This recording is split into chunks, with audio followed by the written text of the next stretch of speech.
What you people are doing? ಏನ್ ನಿಮ್ದು media? ಏನ್ರಿ ಮೀಡಿಯಾ?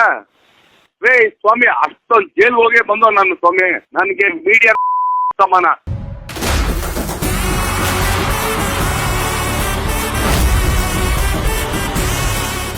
ತ್ರಿವರ್ಣ ನ್ಯೂಸ್ನ ವಿಶೇಷ ಕಾರ್ಯಕ್ರಮಕ್ಕೆ ಸ್ವಾಗತ. ನಾನು ಉಮರ್ ಫಾರೂಕ್. ನೋಡಿ, ನಾನು ಮೊದಲೇ ಹೇಳ್ಬಿಡ್ತೀನಿ, ನಾನಿಲ್ಲಿ ಯಾರಿಗೂ ಅಭಿಮಾನಿ ಅಲ್ಲ, ಯಾರನ್ನೂ ವಿರೋಧ ಮಾಡ್ತಾ ಇಲ್ಲ. ಸದಾ ಸುದ್ದಿಯಲ್ಲಿರೋ ದರ್ಶನ್ ತೂಗುದೀಪ ಬಗ್ಗೆ ಮಾತಾಡಬೇಕು ಅಂತ ಬಂದಿದ್ದೇನೆ. ದರ್ಶನ್ ಅಂದರೆ ಕನ್ನಡ ಸಿನಿಮಾ ಇಂಡಸ್ಟ್ರಿಯ ಚಾಲೆಂಜಿಂಗ್ ಸ್ಟಾರ್. ಕರ್ನಾಟಕದ ಸಿನಿಮಾ ಸೆಲೆಬ್ರಿಟಿಗಳ ಪೈಕಿ ಅತಿ ಹೆಚ್ಚು ಅಭಿಮಾನಿಗಳನ್ನು ಹೊಂದಿರೋ ಆ್ಯಕ್ಟರ್ ಯಾರು ಅನ್ನೋ ಪ್ರಶ್ನೆ ಬಂದರೆ ದರ್ಶನ್ ತೂಗುದೀಪ ಅಂತ ಕಣ್ಮುಚ್ಚಿ ಉತ್ತರ ಬರೆದ್ಬಿಡ್ಬೋದು. ಅಷ್ಟರ ಮಟ್ಟಿಗೆ ರಾಜ್ಯಾದ್ಯಂತ ದರ್ಶನ್ಗೆ ಫ್ಯಾನ್ಸ್ಗಳಿದ್ದಾರೆ. ಊರೂರುಗಳಲ್ಲೂ ಅಭಿಮಾನಿ ಸಂಘಗಳಿದ್ದಾವೆ. ಅದೇನಾದರೂ ಆಗಲಿ, ತಲೆ ಮೇಲೆ ತಲೆ ಬೀಳಲಿ, ಪ್ರಾಣ ಬೇಕಾದರೂ ಹೋಗಲಿ, ನಮ್ಮ ಡಿ ಬಸ್ನ ಬಿಟ್ಕೊಡೋ ಮಾತೇ ಇಲ್ಲ ಅನ್ನೋ ಲಕ್ಷಾಂತರ ಅಭಿಮಾನಿಗಳಿದ್ದಾರೆ. ಇದು ಬರೀ ಅಭಿಮಾನವೋ ಅಂಧಾಭಿಮಾನವೋ ಅದನ್ನು ಅಭಿಮಾನಿಗಳೇ ನಿರ್ಧಾರ ಮಾಡಬೇಕು. ಆದರೆ ಇಂತಹದೊಂದು ಅಭಿಮಾನದ ಮಹಾಪುರ ದರ್ಶನ್ಗೆ ಸೊಕ್ಕು ತಂದುಬಿಡ್ತಾ. ಅದಕ್ಕೆ ದರ್ಶನ್ ಬೇರೆ ಆ್ಯಕ್ಟರ್ಗಳ ಜೊತೆಗೆ ಜಗಳಕ್ಕಿಳಿದ್ರ. ಸ್ಟಾರ್ಡಮ್ ಬಂದಿದ್ದಕ್ಕೇನೆ ದರ್ಶನ್ ಮೀಡಿಯಾಗಳನ್ನು ಹೆದರಾಕೊಂಡ್ರ. ಈ ಎಲ್ಲದರ ಕುರಿತು ಚರ್ಚೆ ಮಾಡೋಣ. ಆದರೆ ಅದಕ್ಕೂ ಮೊದಲು ನೀವಿನ್ನೂ ನಮ್ಮ ಚಾನಲನ್ನು ಸಬ್ಸ್ಕ್ರೈಬ್ ಮಾಡಿಲ್ಲ ಅಂದರೆ ಸಬ್ಸ್ಕ್ರೈಬ್ ಮಾಡಿ. ಕಮೆಂಟ್ ಹಾಕೋಕ್ಕೂ ಮೊದಲು ಈ ವಿಡಿಯೋನ ಪೂರ್ತಿ ನೋಡಿ, ಆಮೇಲೆ ನಿಮ್ಗೆ ಏನು ಅನಿಸುತ್ತೆ ಅದನ್ನು ಕಮೆಂಟ್ ಮಾಡಿ. What you people are doing? ಏನ್ ನಿಮ್ದು ಮೀಡಿಯಾ? ಏನ್ರಿ ಮೀಡಿಯಾ? ರೇ ಸ್ವಾಮಿ, ಅಷ್ಟೊಂದು ಜೈಲ್ ಹೋಗಿ ಬಂದೋ ನಾನು ಸ್ವಾಮಿ. ನನಗೆ ಮೀಡಿಯಾ ಸಮಾನ.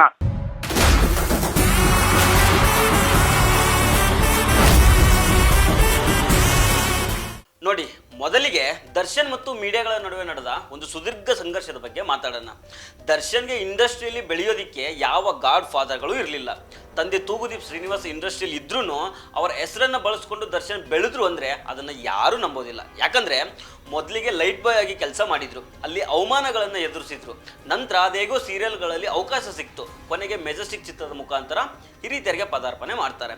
ನಂತರ ಕರಿಯ ಚಿತ್ರ ಸೂಪರ್ ಡೂಪರ್ ಹಿಟ್ ಆಗಿ ಕನ್ನಡದ ಪ್ರಮುಖ ನಟರಲ್ಲಿ ಒಬ್ಬರಾಗಿ ದರ್ಶನ್ ಗುರುತಿಸಿಕೊಳ್ತಾರೆ. ಅಲ್ಲಿಂದ ಇಲ್ಲಿ ತನಕ ಅಂದರೆ ಕಾಟೇರ ಸಿನಿಮಾವರೆಗೂ ದರ್ಶನ್ ಮುಟ್ಟಿದ್ದೆಲ್ಲ ಚಿನ್ನವಾಗುತ್ತೆ. ಹಿಂದೆ ತಿರುಗಿ ನೋಡುವಂತಹ ಪ್ರಮೇಯ ದರ್ಶನ್ಗೆ ಈ ತನಕ ಬಂದೇ ಇಲ್ಲ. ಆದರೆ ಈ ಜರ್ನಿಯಲ್ಲಿ ಕಾಂಟ್ರವರ್ಸಿಗಳಿಗೇನು ಕಮ್ಮಿ ಇರೋದಿಲ್ಲ. ಒಂದು ಲೆಕ್ಕದಲ್ಲಿ ನಮ್ಮ ದರ್ಶನ್ನು ಕಾಂಟ್ರವರ್ಸಿಗೆ ಕಾಂಪಿಟೇಷನ್ ಕೊಟ್ಕೊಂಡು ಕಾಂಟ್ರವರ್ಸಿ ಕಿಂಗ್ ಆಗ್ಬಿಟ್ರು. ಅದರಲ್ಲಿ ಮುಖ್ಯವಾದ ಕಾಂಟ್ರವರ್ಸಿ ಅಂದರೆ ಮೀಡಿಯಾಗಳ ಜೊತೆ ನಡೆದ ಗುದ್ದಾಟ. ನೋಡಿ, ದರ್ಶನ್ ಬೆಳವಣಿಗೆಯಲ್ಲಿ ಮೀಡಿಯಾಗಳದ್ದು ಪಾಲಿದೆ. ಇದನ್ನು ಯಾರೂ ಅಲ್ಗೊಳ್ಳೋದಕ್ಕಾಗೋದಿಲ್ಲ. ದರ್ಶನ್ ಏನೂ ಅಲ್ಲದ ಟೈಮಲ್ಲಿ ದರ್ಶನ್ಗೆ ಪಬ್ಲಿಸಿಟಿ ಕೊಟ್ಟು ಅವರ ಚಿತ್ರಗಳನ್ನ ಮೀಡಿಯಾಗಳು ಪ್ರಮೋಟ್ ಮಾಡಿದ್ದಾವೆ. ಹಂಗಂತ ಮೀಡಿಯಾಗಳೇನು ಪರ್ಫೆಕ್ಟ್ ಅಂತ ನಾನು ಹೇಳೋದಿಲ್ಲ. ನಮ್ಮಲ್ಲೂ ನ್ಯೂನತೆಗಳಿದ್ದಾವೆ, ನಮ್ಮಿಂದಲೂ ತಪ್ಪುಗಳಾಗಿದ್ದಾವೆ. ಹಾಗಂತ ದರ್ಶನ್ನು ಏನ್ರಿ ಮೀಡಿಯಾ ಅನ್ಕೊಂಡು ಬಾಯಿಗೆ ಬಂದಂಗೆ ಬೈದ್ರಲ್ಲ, ಅದನ್ನು ನಾವು ಅಷ್ಟೇ ಅಲ್ಲ, ಯಾವ ನಾಗರಿಕ ಸಮಾಜ ಕೂಡ ಒಪ್ಪುವಂಥದ್ದಲ್ಲ. ಈ ಕಾರಣಕ್ಕೆ ಅಂದರೆ ಕೊಲೆ ಆರೋಪದ ನಂತರ ದರ್ಶನ್ ಮೇಲಾದ ಮಾತಿನ ದಾಳಿಗಳನ್ನು ಸಹ ಒಪ್ಪೋದಿಕ್ಕಾಗೋದಿಲ್ಲ. ದರ್ಶನ್ ಅಭಿಮಾನಿಗಳು ಒಂದು ಅರ್ಥ ಮಾಡ್ಕೊಳ್ಬೇಕು, ಎಲ್ಲ ಮೀಡಿಯಾದವರು ದರ್ಶನ್ ವಿರೋಧಿಗಳಲ್ಲ. ಎಲ್ಲ ಮೀಡಿಯಾದವರು ಇಷ್ಟು ದಿನ ದರ್ಶನ್ ಕ್ಯಾರೆಕ್ಟರನ್ನು ಅಸಾಸಿನೇಷನ್ ಮಾಡಿಲ್ಲ. ಮೀಡಿಯಾಗಳಲ್ಲೂ ದರ್ಶನ್ ಅಭಿಮಾನಿಗಳಿದ್ದಾರೆ. ಒಂದೆರಡು ಮೀಡಿಯಾದವರು ಯಾರೋ ಪೆಂಗಮಂಗ ಸ್ಟುಡಿಯೋದಲ್ಲಿ ಕೂತ್ಕೊಂಡು ದರ್ಶನ್ ಬಗ್ಗೆ ಬಾಯಿ ಬಂದಂಗೆ ಮಾತಾಡಿದ ತಕ್ಷಣ ಎಲ್ಲ ಮೀಡಿಯಾದವರು ಹಾಗೆ ಅಂತ ತಿಳ್ಕೊಳ್ಬಾರ್ದು. ಹಾಗೆ ಇರೋದು ಇಲ್ಲ. ಇನ್ನು ದರ್ಶನ್ ಅನೇಕ ಸೆಲೆಬ್ರಿಟಿಗಳ ಜೊತೆ ಜಗಳ ಮಾಡಿಕೊಂಡ್ರು. ಒಂದು ಕಾಲದಲ್ಲಿ ಕಿಚ್ಚ ಸುದೀಪ್ ಮತ್ತು ದರ್ಶನ್ ಗಳಸ್ಯ ಕಂಠಸ್ಯ ಅನ್ನೋ ರೀತಿ ಸ್ನೇಹಿತರಾಗಿದ್ರು. ಇವಾಗ ಅಷ್ಟಕ್ಕಷ್ಟೇ ಅಲ್ಲ, ಅವರಿಬ್ಬರ ನಡುವೆ ಮಾತು ಇಲ್ಲ, ಕಥೆನೂ ಇಲ್ಲ. ಮುಖಾಮುಖಿಯಾಗಿ ಮುಖ ತೋರಿಸಿದಷ್ಟು ದೂರ ಆಗ್ಬಿಟ್ಟಿದ್ದಾರೆ. ಈ ಸಾಲಿನಲ್ಲಿ ದುನಿಯಾ ವಿಜಿ, ನಿರ್ಮಾಪಕ ಉಮಾಪತಿ ಗೌಡ ಸೇರಿದಂತೆ ಇನ್ನು ಅನೇಕ ಸೆಲೆಬ್ರಿಟಿಗಳು ಸೇರ್ತಾರೆ. ಆದರೆ ಇದರ ನಡುವೆ ದರ್ಶನ್ ಹತ್ರ ಒಂದು ಮೆಚ್ಚಬೇಕಾದ ಗುಣ ಇದೆ. ನೀವು ಸ್ವಲ್ಪ ಗಮನಿಸಿ ನೋಡಿ, ಕನ್ನಡ ಚಿತ್ರರಂಗದಲ್ಲಿ ಹಿರಿಯ ನಟರು ಅದೆಷ್ಟು ಕಲಾವಿದರನ್ನ ಬೆಳೆಸಿದ್ದಾರೆ ಹೇಳಿ? ಈ ಪ್ರಶ್ನೆಗೆ ಉತ್ತರ ಹುಡುಕ್ತಾ ಹೋದಾಗ ಸಿಗೋ ಉತ್ತರ 0. ಆದರೆ ದರ್ಶನ್ ವಿಚಾರದಲ್ಲಿ ಮಾತ್ರ ಇದು ಸುಳ್ಳಾಗುತ್ತೆ. ಇವತ್ತು ಇಂಡಸ್ಟ್ರಿಯಲ್ಲಿ ತಮ್ಮದೇ ಛಾಪು ಮೂಡಿಸಿರೋ ರಚಿತಾ ರಾಮು, ಧನ್ವೀರ್ ಗೌಡ, ವಿನೋದ್ ಪ್ರಭಾಕರ್, ಜಯೀದ್ ಖಾನ್ ಸೇರಿದಂತೆ ಇನ್ನು ಅನೇಕ ಕಲಾವಿದರನ್ನ ಚಾಲೆಂಜಿಂಗ್ ಸ್ಟಾರ್ ದರ್ಶನ್ ಮುನ್ನೆಲೆಗೆ ತಗೊಂಡ್ಬಂದಿದ್ದಾರೆ. ಇನ್ನೊಂದಿಷ್ಟು ಜನರನ್ನ ತರೋ ಪ್ರಯತ್ನ ಮಾಡ್ತಾ ಇದ್ದಾರೆ. ಇವರ ಸಿನಿಮಾಗಳು ದರ್ಶನ್ ಮುಖವನ್ನು ಮುಂದಿಟ್ಕೊಂಡೇ ರಿಲೀಸ್ ಆಗ್ತವೆ. ದರ್ಶನ್ ಹೆಸರು ಮೇಲೇನೆ ಸಕ್ಸಸ್ ಕಂಡಿದ್ದಾವೆ. ಇದು ದರ್ಶನ್ ಸ್ಟಾರ್ಡಮ್ಗೆ ಇರೋ ತಾಕತ್ತು. ಆದರೆ ಹೊರಟಾಗಿ ಮಾತಾಡಿಕೊಂಡು ಅದರಿಂದಲೇ ಸಿಂಪತಿಯನ್ನು ಗಿಟ್ಟಿಸ್ಕೊಂಡ ದರ್ಶನ್ ತನ್ನ ಅಭಿಮಾನಿಗಳಿಗೆ ತೀರಾ ಆಪ್ತವಾಗಿ ಕಂಡ್ರು. ಈ ಫ್ಯಾನ್ಸ್ಗಳಿಂದಲೇ ಬೆಳೆದು ಅಹಂಕಾರದಿಂದ ವರ್ತಿಸೋದಕ್ಕೆ ಶುರು ಮಾಡಿದ್ರು ಅನ್ನೋದು ಬೇರೆ ಮಾತು. ನೋಡಿ, ಏನ್ರಿ ಮೀಡಿಯಾ ಅಂತ ಅವಶ್ಯವಾಗಿ ಮಾತಾಡಿದ್ದಕ್ಕೆ ಮಾಧ್ಯಮಗಳಲ್ಲಿ ಕ್ರಾಂತಿ ಸಿನಿಮಾಕ್ಕೆ ಪ್ರಮೋಷನ್ ಸಿಗಲಿಲ್ಲ. ಹಾಗಂತ ಕ್ರಾಂತಿ ಸಿನಿಮಾ ಫ್ಲಾಪ್ ಏನಾಗಿಲ್ಲ ಬಿಡಿ.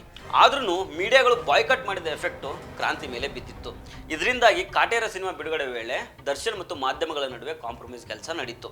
ದರ್ಶನ್ ಮಾಧ್ಯಮಗಳ ಮುಂದೆ ಕ್ಷಮೆ ಕೇಳಿದ್ರಿಂದ ಕಾಟೇರ ಸಿನಿಮಾವನ್ನು ಪ್ರಮೋಟ್ ಮಾಡೋದಾಗಿ ಮೀಡಿಯಾಗಳು ಮಾತು ಕೊಟ್ಟಿದ್ವು. ಕಾಟೇರ ಒಳ್ಳೆ ಸಿನಿಮಾನೇ, ನಾನು ಈ ತನಕ ಎಷ್ಟು ಸಿನಿಮಾಗಳ ಸಿನಿಮಾಗಳನ್ನು ನೋಡಿದ್ದೀನೋ ಅದರಲ್ಲಿ ನನ್ನ ಫೇವ್ರೇಟ್ ಅಂದರೆ ಈ ಕಾಟೇರ ಸಿನಿಮಾ. ಇದರಲ್ಲಿ ಈ ನೆಲದ ಬಡವರನ್ನು ಶ್ರೀಮಂತರು ಹೇಗೆಲ್ಲ ಶೋಷಣೆ ಮಾಡ್ತಾ ಇದ್ದಾರೆ, ಜಾತಿಯಿಂದಾಗಿ ನಮ್ಮ ಶೋಷಿತರು ಎಷ್ಟೆಲ್ಲ ಕಷ್ಟಪಡಬೇಕು ಅನ್ನೋ ಸಂದೇಶವನ್ನು ಕಾಟೇರ ಸಿನಿಮಾ ಕೊಟ್ಟಿತ್ತು. ಈ ಸಿನಿಮಾ ವಿರುದ್ಧವೂ ಅನೇಕ ಪಟ್ಟಭದ್ರರು ಕಿಡಿಕಾರಿದ್ರು. ಒಂದು ಅತ್ಯುತ್ತಮ ಸಿನಿಮಾ ಕೊಟ್ಟಿದ್ದಕ್ಕೆ ದರ್ಶನ್ ವಿರುದ್ಧ ಕತ್ತಿ ಮಸ್ತಿದ್ರು. ಆದರೆ ನಮ್ಮ ಕಾಟೇರನ ಮಚ್ಚೇಟಿಗೆ ಚಿತ್ರರಂಗದ ಎಲ್ಲ ದಾಖಲೆಗಳು ಒಡಿಸಾಗೋಗಿದ್ವು. Kaatera cinema super duper hit ಆಗ್ತಿದ್ದಂಗೆನೆ ದರ್ಶನ್ ಲೆವೆಲ್ ಬೇರೆನೇ ಆಗಿತ್ತು. ಎಲ್ಲ ಸರಿ ಹೋಗ್ತಿದೆ ಅನ್ನೋ ಅಷ್ಟರಲ್ಲಿ ರೇಣುಕಾಸ್ವಾಮಿ ಅನ್ನೋ ಕಾಮುಕನೊಬ್ಬ ದರ್ಶನ್ ಜೀವನದಲ್ಲಿ ಒಕ್ಕರ್ಸ್ಕೊಂಡ್ಬಿಟ್ಟ. ನೋಡಿ, ರೇಣುಕಾಸ್ವಾಮಿ ಕೊಲೆಯನ್ನು ಇಲ್ಲಿ ಸಮರ್ಥನೆ ಮಾಡ್ತಿಲ್ಲ, ಹಂಗಂತ ಅವನೇನು ಮಹಾನ್ ದೇಶಭಕ್ತನೋ ಸ್ವಾತಂತ್ರ್ಯ ಹೋರಾಟಗಾರನೋ ಅಲ್ಲ. ಆದರೆ ದರ್ಶನ್ಗೆ ಆಪ್ತೆಯಾಗಿದ್ದ ಪವಿತ್ರ ಗೌಡಗೆ ತುಂಬ ಅಸಹ್ಯವಾಗಿ ಮೆಸೇಜ್ ಮಾಡಿದ್ದ ಅನ್ನೋ ಆರೋಪ ಇದೆ. ಹೀಗಾಗಿ ಇದೇ ವಿಚಾರ ಕೊಲೆಗೆ ಕಾರಣವಾಯಿತು ಅಂತ ಹೇಳಲಾಗುತ್ತೆ. ಫೈನ್, ಈ ಕೇಸ್ ಈಗ ಕೋರ್ಟ್ನಲ್ಲಿದೆ, ವಿಚಾರಣೆ ಆಗುತ್ತೆ, ಮುಂದೆ ಏನಾಗಬೇಕು ಅದು ಕಾನೂನು ಪ್ರಕಾರ ಆಗುತ್ತೆ. ಆದರೆ ನಾವೇ ಸ್ಟುಡಿಯೋದಲ್ಲಿ ಕೂತ್ಕೊಂಡು ದರ್ಶನ್ ಆಗ ಮಾಡಿಬಿಟ್ರು ಹೀಗೆ ಮಾಡಿಬಿಟ್ರು ಅಂತ ಹೇಳೋದು ತಪ್ಪಾಗುತ್ತೆ. ಅದು ನಮ್ಮ ಕೆಲಸ ಕೂಡ ಅಲ್ಲ. ಆದರೆ ದರ್ಶನ್ ಮೇಲಿನ ದ್ವೇಷ ಒಂದಿಷ್ಟು ಮೀಡಿಯಾಗಳಲ್ಲಿ ಕಂಡು ಬಂದಿದ್ದೇನು ಸುಳ್ಳಲ್ಲ. ಸದ್ಯ ದರ್ಶನ್ ಬೇಲ್ ಮೇಲೆ ಹೊರಗಡೆ ಇದ್ದಾರೆ. ಇತ್ತೀಚೆಗೆ ಮಾಧ್ಯಮಗಳ ಮುಂದೆ ನಗ್ತಾ ಮಾತಾಡ್ತಾ ಇದ್ರು. ಒಂದಿಷ್ಟು ಬದಲಾವಣೆಗಳು ಕಂಡು ಬಂದವು.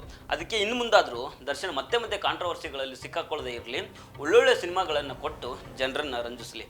ಸೊ ಫ್ರೆಂಡ್ಸ್, ಇದು ಇವತ್ತಿನ ಸ್ಪೆಷಲ್ ಸ್ಟೋರಿ. ಮತ್ತೆ ಭೇಟಿ ಆಗ್ತಿರೋಣ. ನಮಸ್ಕಾರ.